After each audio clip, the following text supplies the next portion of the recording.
안녕하세요. 뉴스와 사람들입니다. 지난 27일 한동훈은 검찰청법 개정안이 위헌이라며 공개 변론을 하기 위해 헌법재판소에 출석합니다. 입장에 앞서 이렇게 밝혔지요. 검수완박입법은 일부 정치인이 범죄 수사를 잘못된 의도로 위장 탈당, 회기 쪼개기, 원한 수정 등 잘못된 절차로 국민을 범죄로부터 보호하는 본질적 기능을 마비시키는 입법이기 때문에 위헌이다. 헌법재판소의 답은 둘 중 하나로 이래도 된다거나 이러면 안 된다는 거다. 만일 헌법재판소가 이래도 된다고 허락할 경우 누가 다수당이 되든 이런 방식의 비정상적 입법이 다수당의 만능 치트키처럼 쓰일 것이다 라고 발언합니다. 자, 그리고는 공개 변론에서는 이 법안이 민주당 정치인들을 향한 수사를 막기 위해 추진한 것이라는 취지로 발언했다지요. 정권 교체를 앞두고 일부 정치인들이 범죄 수사를 회피하기 위한 잘못된 의도로 만들어져 위헌이다. 박홍근 민주당 원내대표는 검찰로부터의 수사권 분리를 주장하며 반드시 문재인 전 대통령과 이재명 상임고문을 지켜내겠다고 공언했다 라고 발언합니다. 이에 대해 김의겸 대변인은 이렇게 밝혔지요.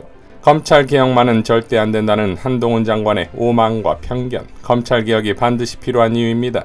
오늘 한동훈 법무부 장관이 권한쟁의 심판사건 공개 변론에서 개정 검찰청법과 형사소송법은 일부 정치인들이 범죄 수사를 피하려는 잘못된 의도로 만들어졌다고 강변했습니다. 유검무죄, 무검유죄를 노골적으로 보여주는 전 정부와 야당에 대한 정치 탄압 수사를 진두지휘하는 사람이 누구입니까? 바로 한 장관입니다. 정부 여당에 대한 수사는 모두 모르쇠로 일관하면서 야당 인사는 먼지가 날 때까지 털어대는 인디언 기우제식 수사를 하는 것이 바로 윤석열 한동훈 검찰입니다. 감사원과 검찰의 양날개로 겨우 정권을 유지하고 있는 윤석열 정부에서 수사의 공정성과 중립성을 언급하는 자체가 어불성설이며 후한무치입니다. 더구나 검찰 정상화법을 무력화하는 시행령 쿠데타를 진행 중인 한동훈 장관이 할 수 있는 말은 더더욱 아닙니다. 윤석열 검찰은 시행령 쿠데타를 통해 검찰의 독립성과 중립성을 짓밟고 대한민국을 검찰공화국으로 만들고 있습니다. 권력이 곧 정의가 아닙니다. 윤석열 정부가 만드는 것은 대한민국 민주주의와 법치주의 뉴노멀로 될 것이 아닌 대한민국 민주주의와 법치주의의 위기입니다. 더불어민주당은 검찰공화국으로 가는 길목에 장애물을 모두 제거하겠다는 윤석열 검찰 돌격대장의 오만을 반드시 막고 검찰을 검찰답게 만들겠습니다 라고 밝혔습니다. 자, 이런 한동훈의 발언에 대해 박홍근 원내 측은 한동훈을 고소하면서 다음과 같이 밝혔지요. 누구보다 법을 집행하면서 중립을 지켜야 함에도 정쟁을 유발하는 행위를 한 점에 대한 고소다. 당 차원에서 고소가 검토됐다고 해도 무방하다. 당 법률위원장과 검토했다. 한 장관은 소속기관이나 특정 정파 입장에서 야당 원내대표에 관련 허위사실을 공표해 입법권을 훼손했음은 물론 박홍근 원내대표 개인의 사회적 명예를 실추시켰다. 해당 법률 개정안이 범죄 수사를 회피하기 위한 잘못된 의도로 만들어졌다고 전제하며 무관하게 연결시켰다. 한 장관의 주장은 박 원내대표가 다른 취지와 맥락으로 발언한 내용을 연결하는 방식으로 표현하여 허위사실을 가공한 방식과 공익성의 정도, 박 원내대표의 사회적 평가를 저하하는 정도 등을 종합했을 때 합리적인 감시와 비판, 의혹 제기의 수준을 벗어났다. 지극히 악의적이고 경솔한 내용으로서 명예훼손적 표현에 해당함이 명백하다.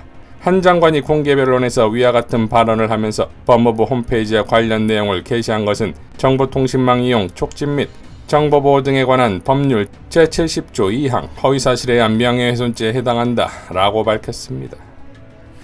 자, 이러니 한동훈의 소극적 공격이 또 시작되겠지요? 한동훈은 공개적 재판장에서 한 공적인 변론에 대한 불만인 듯하다. 할 말이 있으면 재판정에 나와서 당당히 말씀하시지 그랬나 싶다 라고 발언합니다. 이에 대해 박홍근 원내는 이렇게 밝혔지요. 한동훈 법무부 장관은 제가 민주당 정치인들의 사건을 회피하려는 목적으로 검찰의 수사권과 기소권 분리를 추진했다고 반복적으로 허위사실을 유포해왔습니다. 이에 오늘 제가 그 법적 책임을 묻기 위해 고소하자 한 장관은 박홍근 할 말 있으면 재판정에 나오지 그랬냐고 특유의 깐족되는 입장을 내놨습니다.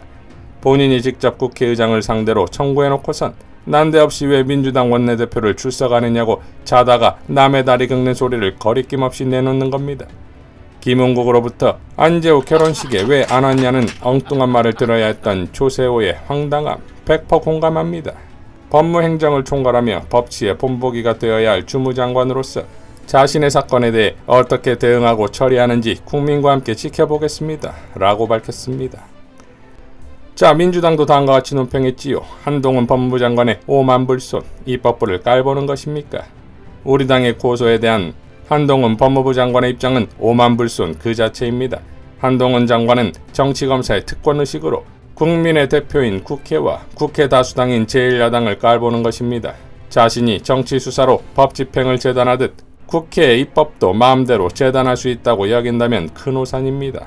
공정하고 중립적인 자세로 법을 집행해야 할 법무부 장관이 미운 7살보다 철없고 가벼운 태도로 야당 원내대표에게 비아냥대는 모습은 참담합니다. 한동훈 장관은 불만 있으면 고소합니까? 한동훈 장관을 고소한 이유는 법을 공정하고 중립적으로 집행해야 할 법무부 장관이 허위사실로 국회 입법을 호도했기 때문입니다. 또한 어제 공개 변론이 있었던 권한쟁의 심판 피청구인 측은 국회입니다. 따라서 국회의장과 사무총장을 대리하여 법률 대리인이 참석하여 입장을 개진한 바 있습니다. 피청구인인 국회의장을 두고 왜 교섭단체 대표가 참석하여 발언하지 않았냐는 것은 어처구니 없는 주장입니다. 법무부 장관으로서 허위사실을 인지하고도 유포한 데 대해서 일말의 반성조차 보이지 않는 오만한 행태는 차곡차곡 국민의 평가로 쌓아가고 있음을 분명히 경고합니다. 라고 밝혔습니다. 황운하원도 이렇게 밝혔지요. 삼권 분립을 근간으로 하는 민주공화국 체제가 정상적으로 작동되기 위해서는 국회가 행정부를 제대로 견제해야 합니다. 국회가 행정부를 견제하기 위해서는 입법 기능과 예산 결산 심사 기능이 제대로 작동되어야 합니다. 한동훈 장관이 마치 어린애 장난하듯이 국회의 입법 기능을 시행령으로 무력화시켰습니다. 철부지 애송이 같은 어리석은 짓입니다. 말싸움으로 국회의원을 이기려 드는 것도 매우 속 좁은 생각입니다. 국회에 협조 없이, 그것도 다수당의 도움 없이 행정부가 일하기는 어렵습니다. 지금까지 기라성 같은 숱한 국무위원들이 국회에서 국회의원들과 정면 충돌을 피하고 자존심을 버리고 고개를 숙인 까닭은 한동훈 장관보다 덜 똑똑해서가 아닙니다. 입법과 예산에서 국회의 협조를 얻기 위해서입니다. 복잡한 현안들이 잔머리 잘 굴리고 말싸움 잘해서 좋은 결론이 도출되는 건 아니라는 걸 알고 있기 때문입니다. 라고 밝혔습니다. 자, 빵빵 터지지요? 깐죽거리는 미운 7살이다 이겁니다. 그저 잘난 줄만 알았던 한동훈이 국회 출석 한두 번 만에 아작이 났고 이제는 말꼬리 잡고 깐죽거리고 철없고 그저 한없이 가벼운 존재가 됐다 이거지요.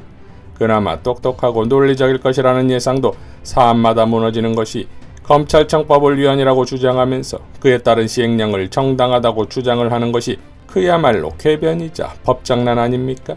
위헌이라고 주장하는 법을 시행하려고 시행령을 만들었다는 게 말이 되냐 이거지요. 더군다나 그 시행령 역시 검찰의 수사권 축소를 위한 법에 수사권을 늘려버리는 시행령을 한다니 그야말로 법계의 전형이다 이거지요. 이러니 민주당의 한동훈 고소는 단순한 사건이 아니라 일련의 과정이 아니냐 이겁니다.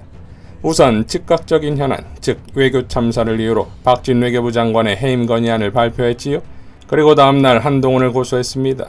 이어 고소하는 날 이재명 당대표는 국회 교섭단체 연설에서 다음과 같이 포효했지요. 민주국가에서 법치는 국정의 기본입니다. 헌법과 법률에 근거한 법치가 아닌 근거 없는 시행령 통치, 즉 령치는 삼권분립 위반이자 헌법 질서 파괴입니다. 민주주의를 위협하는 시행령 통치를 바로잡고 국정을 정상화하겠습니다. 정쟁 때문에 민생이 희생되면 안 됩니다. 라고 밝혔습니다. 자, 그러니까 단순히 시행령 통치를 하면 안 된다가 아니라 이 연설의 전개에서도 잘 알 수 있듯이 국가적 위기가 왔고 그 위기를 기회로 만들 수 있다는 전제로 민생위기, 기후위기, 인구위기, 한반도 평화위기 등의 극복 과제를 제시했고 그 극복 과제를 실현시킬 수 있는 방법은 결국 정치라고 규정했습니다. 그리고 그 정치를 위해서는 헌법과 법률에 근거한 법치여야 하는데 시행령을 통한 영치는 결국 국가의 모든 위기 극복을 저해하게 되고 결국 대한민국을 폭망시키는 원인이 되는 너무나 심각한 행태라는 것으로 귀결된다 이거지요. 그러니 헌재에서 한동훈이 제기한 위헌 소송만 각하된다면 지금까지의 모든 책임은 한동훈이 져야 하는 것이고 민주당도 이미 판결 결과를 예상했겠지요. 그러니 한동훈 고소는 단순한 고소가 아닌 한동훈을 탄핵하겠다는 신호탄이다 이겁니다. 여우의 머리와 사자의 심장으로 탈바꿈한 이재명의 민주당의 질주를 응원합니다.